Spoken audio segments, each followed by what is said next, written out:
নমস্কার, শুভ সকাল। আজ আলু ভাজা হয়েছে, চিংড়ি দিয়ে পাঁচমিশালি তরকারি, একটা ডাঁটার চচ্চড়ি, মুসুরির ডাল আর ভাত হচ্ছে।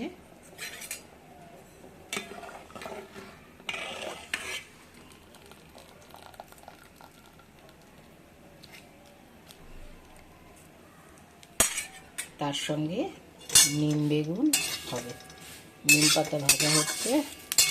এখন এই সময়টা কচি কচি নিম পাতা হয়, নিম বেগুন ভাজা। এই যে বেগুন ভেজে রেখেছি, নিম পাতা দিয়ে বেগুন দিয়ে খেতে দারুণ লাগে, আর এটা শরীরের পক্ষে ভীষণ উপকারী।